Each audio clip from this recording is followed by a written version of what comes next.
السلام علیکم ورحمۃ اللہ وبرکاتہ۔ میرے دوستو، آج 5 محرم الحرام ہے اور آج ہم جا رہے ہیں ممبئی کسی مریض کو دیکھنے کے لیے۔ انشاءاللہ ممبئی جانے کے بعد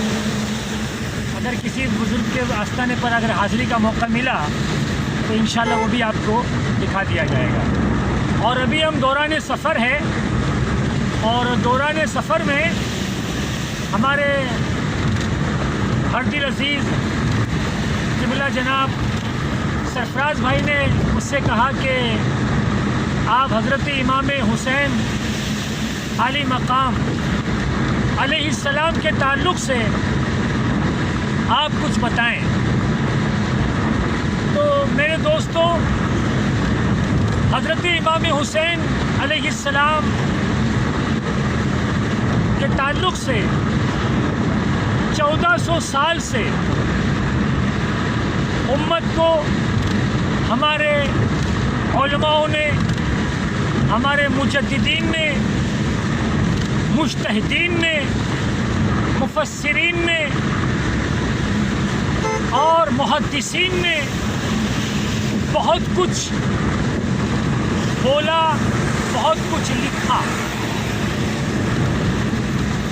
اور حضرت امام حسین علیہ السلام کی شہادت کے تعلق سے میں اتنا ہی کہنا مناسب سمجھوں گا کہ اسلام میں بے شمار جنگیں ہوئی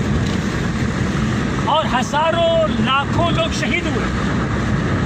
اور سب نے اسلام کے خاطر، اسلام کی بقا کے لیے اور اسلام کو باقی رکھنے کے لیے،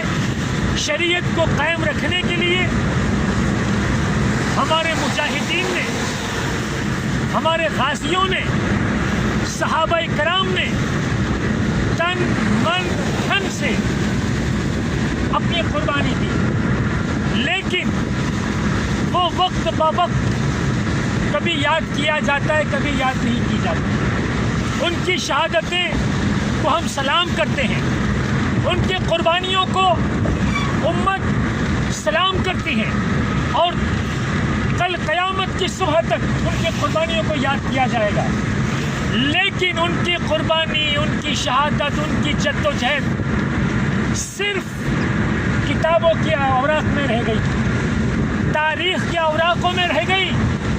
لیکن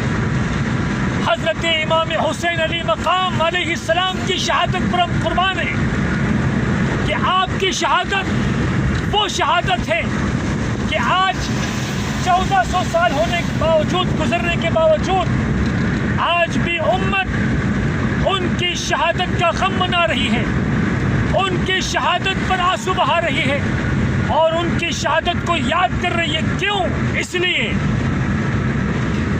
کہ آپ کی شہادت آخری شہادت تھی، آپ کی قربانی آخری قربانی تھی، اس لیے کہ اگر آپ قربانی نہ دیتے تو شاید اسلام نیچرل جو قرآن میں ہے، جو حدیث میں ہے، جو رسول کریم صلی اللہ علیہ وسلم نے ہمیں اسلام دیا، جو شریعت دی، جو اللہ کا قانون دیا، جو ہدایت دی، وہ ہمیں نہیں پہنچتا۔ یہ حضرت امام حسین علیہ السلام کی قربانی کا نتیجہ ہے کہ آج اسلام ہمیں صحیح اور سالم ہم تک پہنچا ہے، اس لیے کہ یزید نے اسلام میں وہ کام کرنا شروع کر دیے تھے جو شریعت میں ناجائز و حرام ہے۔ لیکن میرے دوستوں، میرے عزیزوں، اتنی مکمل قربانی کے باوجود، اتنی کامل قربانی کے باوجود، آج ہم امت کی طرف نظر کرتے ہیں، مسلمانوں کی طرف نظر کرتے ہیں، تو آج ہم محرم میں بہت کم لوگ ایسے دیکھیں گے جو صحیح معنوں میں اس قربانی کا غم کرتے ہیں اور واقعی اس قربانی کا کیا کہتے ہیں کہ اس کا ذکر کرتے ہیں، آج اس کا صحیح ذکر کرنے والے، اس کو صحیح یاد کرنے والے بہت کم رہ گئے، اور اس کی جگہ پر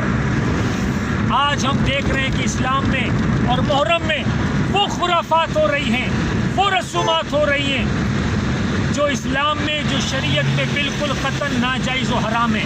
اور یہ تمام کے تمام رسومات کی ذمہ دار، یہ تمام کے تمام خرافات کے ذمہ دار فقط عوام ہیں، اس لیے کہ اب عوام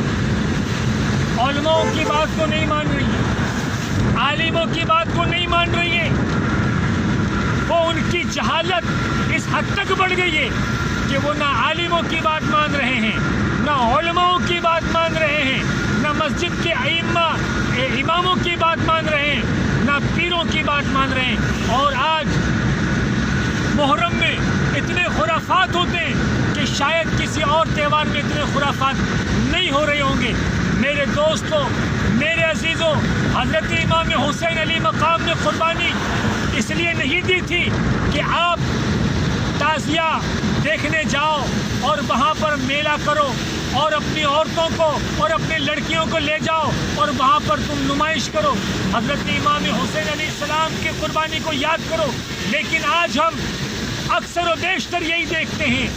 کہ امام حسین کے عاشورہ کے دن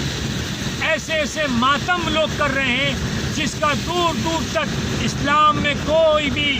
مقام نہیں ہے۔ تو میرے دوستوں، میرے عزیزوں، یہ آج کا مختصر سفر میں آپ کو یہ میسیج دینا چاہتا ہوں کہ آپ محرم میں ذکر امام حسین کریں، غم حسین کریں، اور جو تعزیہ بنانے کا شرعی حکم ہے اسی طریقے سے آپ تعزیہ بنائیں اور اسی طریقے سے محرم کریں۔ اہل سنت و جماعت میں کسی بھی جگہ پر ماتم کرنے کا حکم بالکل قطعاً نہیں ہے۔ اگر آپ اپنے آپ کو سنی کہتے ہیں، اگر اپنے آپ کو آپ اہل سنت و جماعت کہتے ہیں، تو اہل سنت و جماعت میں ماتم ناجائز و حرام ہے۔ تو میرے دوستو، یہ ہمارا حسین سفر ہے، تو اس حسین سفر میں نے مختصر سی بات آپ کے گوشے گزار کر دی ہیں۔ السلام علیکم ورحمۃ اللہ وبرکاتہ۔